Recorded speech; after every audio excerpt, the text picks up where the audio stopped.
तो बड़ी खबर आपको बता दें, राहुल गांधी को सुप्रीम कोर्ट से बड़ी राहत मिल चुकी है, यानी कि राहुल गांधी की सांसद सदस्यता सीधे तौर पर बहाल हो गई है।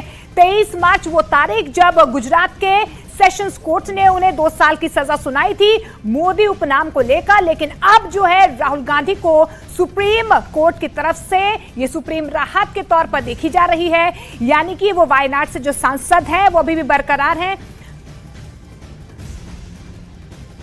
अरुण हमारे सहयोगी और रवि हमारे सहयोगी दोनों जुड़ रहे हैं। रवि हमारे साथ सुप्रीम कोर्ट से जुड़ रहे हैं और रवि हमारे साथ सुप्रीम कोर्ट से जुड़ रहे हैं और अरुण हमारे साथ एआईसीसी दफ्तर से जुड़ रहे हैं। रवि, सबसे पहले मैं आपका ही रुख करना चाहूंगी, कौन कौन सी ऐसी दलीलें थी जो कांग्रेस की तरफ से दी गई और किस बिना पर सुप्रीम कोर्ट की तरफ से ये बड़ी राहत राहुल गांधी को? देखिए, राहुल गांधी के जो वकील ने सीधे तौर पर कोर्ट के सामने कहा कि आखिर में जिस शख्स को 2 साल से कम की सजा दी जा सकती थी, क्योंकि जो टिप्पणी है, टिप्पणी के आधार पर ये मैक्सिमम सजा है, मैक्सिमम सजा यानी कि 2 साल, और 2 साल की सजा का मतलब कि आपकी कुर्सी चली गई। तो ऐसे में क्या ये जानबूझकर किया गया? और दूसरी बात यह है कि अगर 2 साल से कम की, 2-4 दिन कम की भी अगर सजा होती तो कम से कम वो राहुल गांधी आज पार्लियामेंट में बैठ सकते थे, वहां पर जिरा कर सकते थे, वहां पर कार्यवाही में शामिल हो सकते थे। लेकिन पिछले कुछ साल से, कुछ समय से राहुल गांधी पार्लियामेंट नहीं जा सकते। वो उनका जो सरकारी घर है वो उनके पास में नहीं है, कहीं दूसरी जगह रह रहे हैं। तो तमाम ऐसी चीजें। और दूसरी बात यह है कि वायनाड, जहां से राहुल गांधी आते हैं, चुनाव जहां से जीता है, वो जो सीट है वो खाली, यानी कि जो लोग, जनता, वहां की हजारों करोड़ की जो जनता होती है वो एक रिप्रेजेंटेटिव को चुनती है, तो आखिर में वो खाली वहां पर किस तरीके से कामकाज हो रहा है वो भी बाधित हो रहा है। दल से हटकर अगर देखेंगे तो जिस सीट से आते हैं उस सीट की जनता को भी भुगतना पड़ेगा विकास कार्यों के लिए। लौटूंगी आपके पास, मैं अरुण का रुख करती हूँ। अरुण, राजनीतिक परसेप्शन का खेल होता है। जब सजा मिली थी तब परसेप्शन क्या बना था ये आपने देखा, सबने देखा, सबने कहा। लेकिन अब जब राहत मिली है तो निश्चित तौर पर राहुल गांधी इसको इस तरीके से भुनाएंगे कि चुनाव में देखिए कैसे मुझे राहत सुप्रीम कोर्ट से मिली, सत्य की जीत हुई। वो तो ट्वीट भी क्लियर कर रहा है उनका। देखिए, पहली बात तो यह कि किसी भी फैसले में जो विजडम होता है जज का, उस पर सवाल नहीं उठा सकते आप। मैक्सिमम सजा निर्धारित होती है, मिनिमम नहीं। मिनिमम कुछ भी 2 साल से पहले आप 1 साल 10 महीना, 1 साल 9 महीना, 1 साल 8 महीना कुछ भी दे सकते थे।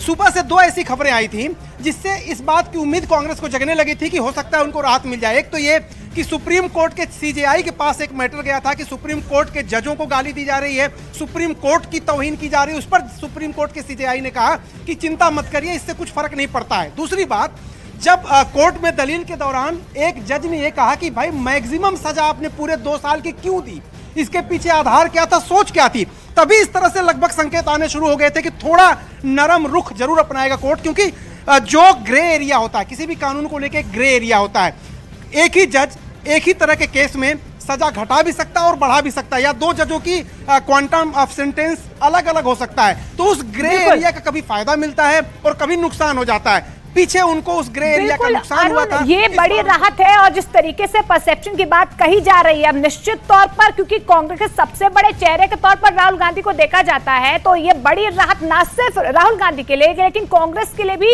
एक बड़ी राहत है, क्योंकि अब जल्द ही आपको बता दें कि राहुल गांधी संसद में भी नजर आएंगे। लेकिन रणदीप सिंह सुरजेवाला की तरफ से ये ट्वीट किया गया है, उनकी तरफ से लिखा गया है कि सत्य की आवाज एक बार फिर सुनी जाएगी। तो ये ट्वीट सिर्फ रणदीप सिंह सुरजेवाला का इस तरीके का आप नहीं देखेंगे, बल्कि समूची कांग्रेस में खुशी की लहर दौड़ पड़ी है, क्योंकि राहुल गांधी को वो आने वाले चुनावों में और जब re-established the faith of common people of the country in the Supreme Court of India, in democracy and constitutionalism, and in the fundamentals that truth shall prevail. The truth has prevailed today. Satyamev Jayate. Rest assured that the roar of truth of Shri Rahul Gandhi will once again be heard in the biggest temple of democracy, in the corridors of parliament, holding the government accountable to 140 crore Indians, holding the government accountable to truth, holding the government accountable for its misdeeds, holding the government accountable for unemployment, price rise, politics of hate, and ensuring that Constitution and people of India always win. तो रणदीप सुरजेवाला को आप सुन रहे थे। समूची कांग्रेस, जैसा मैंने पहले भी कहा कि खुशी की लहर दौड़ चुकी है, क्योंकि कांग्रेस जो है राहुल गांधी को अपना सबसे बड़ा नेता देखती है। हम एक बार फिर से ट्वीट भी आपको दिखाते हैं कि रणदीप सुरजेवाला ने आखिर क्या ट्वीट किया और कैसे इसे सत्य की जीत बताया है। ये आप रणदीप सुरजेवाला का ट्वीट देख रहे हैं। लोकतंत्र में सत्य की आवाज फिर सुनी जाएगी। तो देखिए, रणदीप सिंह सुरजेवाला ही नहीं, कांग्रेस खेमे में फिलहाल जश्न का माहौल है, क्योंकि देखिए एक बार फिर से अब राहुल गांधी संसद में नजर आएंगे। अविश्वास प्रस्ताव के दौरान भी राहुल गांधी नजर आ सकते हैं। ऐसे में आगामी लोकसभा चुनावों के लिए कितनी बड़ी राहत राहुल गांधी के लिए और कांग्रेस के लिए। अरुण हमारे सहयोगी हमारे साथ जुड़ रहे हैं। अरुण, एआईसीसी में फिलहाल आप मौजूद हैं। कांग्रेस खेमे में इस खबर को लेकर किस तरीके की हलचल, राहुल गांधी संसद में कब तक नजर आएंगे? देखिए, पहली बात तो है कि कांग्रेस दफ्तर में जिस तरह का माहौल है मैं आपको दिखा दे रहा हूं। यहाँ पर तमाम कार्यकर्ता हैं वो झंडे के साथ आए हैं और राहुल गांधी के पोस्टर के साथ आए हैं। तो ये कार्यकर्ता जो यहाँ इकट्ठा हुए हैं वो राहुल गांधी को सुप्रीम कोर्ट से जो राहत मिली है उसका जश्न मना रहे हैं। और संयत शब्दों में फिलहाल तो कुछ कार्यकर्ता उग्र जरूर हो रहे थे, लेकिन अब संयत शब्दों में कार्यकर्ता सुप्रीम कोर्ट के फैसले का स्वागत कर रहे हैं। आज 3 बजे इसी कांग्रेस मुख्यालय में तमिलनाडु के नेताओं के साथ राहुल गांधी की बैठक है और राहुल गांधी जो सजा उनके रोक लगी है उसके बाद पहली बार इस रास्ते से आएंगे। सुरक्षा एजेंसियां देखिए यहाँ पर रस्सी लगा करके इस पूरे इलाके को कॉर्डन ऑफ कर रही हैं। राहुल गांधी इसी रास्ते से आएंगे 3 बजे और पहली प्रतिक्रिया उनकी 3 बजे मिलेगी कि सुप्रीम कोर्ट के फैसले पर वो क्या कहते हैं। ये जरूर है कि पार्टी का मोराल बूस्ट हुआ है, पार्टी के नेताओं का मोराल बूस्ट हुआ और खुद राहुल गांधी एक्शन में वैसे दिख रहे थे, लेकिन सांसद के रूप में जब वो संसद में बोलेंगे, जब वो बाहर बैठ के करेंगे, रैलियां करेंगे और खुद चुनाव लड़ पाएंगे। बड़ी बात यह है कि खुद अब चुनाव वो लड़ पाएंगे। अगर उनको राहत नहीं मिलती तो चुनाव नहीं लड़ पाते। और अरुण, एक बार प्रक्रिया भी आप समझाइए। अधीर रंजन ये कह रहे हैं कि आज ही जाएंगे, स्पीकर से बात करेंगे ताकि जल्दी से जल्दी संसद में गरजते हुए राहुल गांधी दिखाई दें। कितना समय लग सकता है? स्पीकर के पास जाना है, फिर आगे की प्रक्रिया क्या है? कब राहुल गांधी दिखाई देंगे?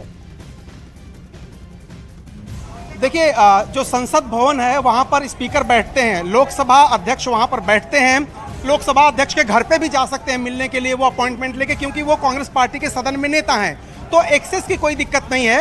और लोकसभा अध्यक्ष आज सदन चले न चले इससे कोई फर्क नहीं पड़ता। लोकसभा अध्यक्ष और उनका सचिवालय काम करता है, वो चाहे तो ऑर्डर कर सकते हैं, लेकिन क्या सोमवार तक रुकेंगे या आज ही ऑर्डर कर देंगे ये उनके विजडम पर है, यानी लोकसभा अध्यक्ष और उनके सचिवालय के विजडम पर। और जैसा कि मैंने कहा, विवेकाधिकार जो फैसले होते हैं उस पर सवाल नहीं उठा सकते आप। वो आज करेंगे, वो सोमवार को करेंगे, निश्चित रूप से ये निर्भर करता है लोकसभा अध्यक्ष और उनके सचिवालय पर।